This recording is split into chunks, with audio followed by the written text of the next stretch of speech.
Pokemon's first DLC for Scarlet and Violet, The Teal Mask, is a middle-of-the-line entry for any fans of Pokemon.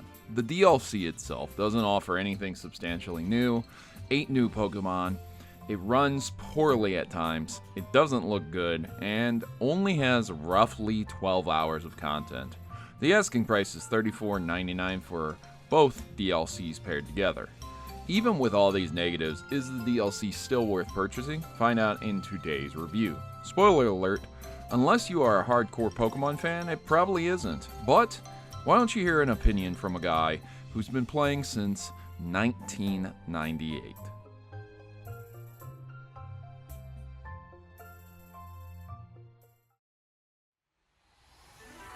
The Teal Mask is an adventure to a separate location from Paldea into another location called Kitamaki. The DLC starts by having the player being selected for a class trip. The premise is to promote cross-relation with Kitamaki and learn more about the terrestrialization phenomenon outside Paldea. Upon arrival, you will be greeted by the locals, and by greeted I mean shown extreme xenophobia.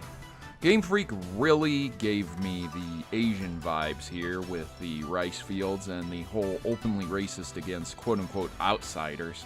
Bold move from Game Freak, making the Kitamaki North Korea. Once the player meets the two antagonists, they really get a feel for how racist they are. But it's all explained as a fear of people coming in and ruining their hometown with tourism. Man, this really is North Korea after all, isn't it?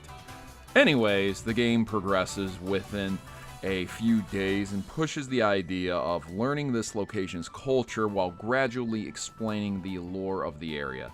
Slowly, the player is introduced to 3 memorials that explain the story of how the 3 loyal Pokemon chased an ogre away from the village and saved everyone.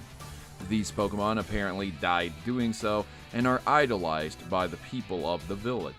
As the story progresses, the player will also learn things that are not exactly so straightforward and presented as they were in the beginning. A few twists, a few turns later, and you may or may have not created a supervillain. So there's that. The story topped out at about 8 hours for me, and then again, I completed the Pokédex, so if you weren't going for the Pokédex, it would probably be significantly shorter. There are a few characters, such as the chaperone teacher Miss Briar. More like Miss Fire, am I right, boys? I shall smash that if you know what I'm saying. And Perrin, Todd's lost cousin from Pokemon Snap. She wants to take a picture of a cool Pokemon, and her quest allows you to play a more jankier version of Pokemon Snap. No, seriously, the N64 version was more fun to play than the side quest mission. Yeah, there's a few side quests, like beating 2 rich trainers named the Glitterati to get a bunch of money, and showing 2 trainers Mice Pokemon to get an emote. So in terms of things to do, it's really the main story, or complete the Pokédex. You could always do raids and have your level 100 perfect Azura lose to a level 75 because of a terrible team. That's always fun. Or run out of time. I'm a little jaded when it comes to raids, but overall, it's more of the same, just with some added difficulty. As the player adventures, they will be able to obtain around 102 returning Pokemon for this generation. Some of my favorites being Poliwrath, Alolan Ninetales, Golem, Snorlax, Weezing, Melodic, Dusknoir, Riombi, just to name a few. There's a lot of really great ones that I personally enjoy a lot. And while there really are only 8 new Pokemon, there are different forms for these Pokemon. So many of these Pokemon returning and the new Pokemon create a shift in the meta in battling online. And with new moves coming as well, it changes the battle scene in a unique way. If you play online or you play Showdown, you'll be pretty happy with the new team building aspect that the DLC brings to Pokemon. Even if you don't buy the DLC, you still get the new team building options for Showdown, so that's pretty cool. Finally, I wanted to hit on the performance of the game itself and whether or not it's really tied to the DLC. From what I've been able to see, the biggest problems with performance come in the form of roaming terrestrialized Pokemon. You know, the HID LED Pokemon that you can see out in the open from a mile away. Combined with water physics of the game and the other raid points, I can tell and pinpoint very specific areas that stutter and suffer massive frame drops. That doesn't excuse the frame drops, but outside those specific areas in the DLC, it still struggles from time to time to hold 30 FPS at minimum. There are times where you can just see the game trying its hardest to load in fast and not drop frames, and then fail miserably because it just doesn't work. Combine the frame drops with the butt ugly DLC and you got yourself a bad time. The Pokemon look fantastic and some areas really shine, literally.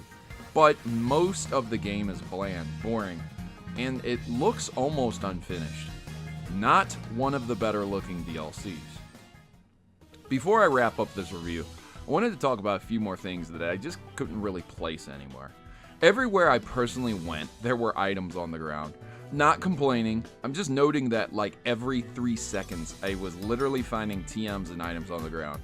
And like a lot of them. I also had a terrible time capturing new Pokemon, specifically the Loyal 3. One of them in particular can roost, which makes lowering HP and capture a chore. It took 20 minutes plus and 3 resets and a timer ball to capture it. As the last Pokemon needed to complete my Pokedex, it was a bittersweet moment, and I was rewarded with nearly nothing worth doing outside of a diploma.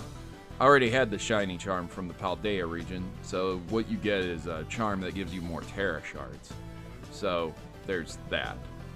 And the Pokedex can be helped through Pokemon Home, trading, transferring, making it suck a little less.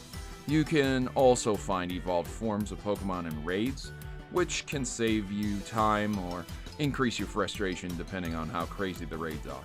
Yes, the level 100 Gliscor with 5 moves is 100% balanced and fair. I swear it, I promise you. Overall, my experience with the DLC was mid at best. As a player that explores, the DLC gives off great vibes of freedom, which pushes the original idea of the game. This DLC really builds off the idea of finding your own treasure and exploration. It pushes the idea that even though you might be an outsider, you can come in and learn and respect the culture while helping the locals learn more about their own history. It goes from being adversaries to allies over a period of 4 days in the game. And Game Freak throws a crazy curveball at the end, which I was not able to predict whatsoever. Taking price, your time, and entertainment into account, I personally would lean into giving this a 6 or 7 out of 10. It's definitely not the best DLC, and it feels like the main story really is the only reason to get the DLC. Once the story's done, you can catch them all or do raids, but that's really it. We will have to see what the next DLC portion brings, but I think we might be pleasantly surprised with the return of a certain character from this DLC. I hope you guys found this review informative and it helped you make a decision on your purchase of the DLC. Please do not buy into the hate of modern Pokemon. I genuinely enjoyed the story myself. There isn't much to do outside of it, and the performance and graphics suck. But the battles are fun and challenging with level 70 and 80 caps. It truly is a fun and challenging DLC at times, and I encourage you to form your own opinion before buying into Game Freak bad because Pokemon ugly. Make sure to like and share the video. Tell me your thoughts of the DLC yourself in the comments down below, and help others make an informed decision. Thanks for watching the video, and I'll see you next time.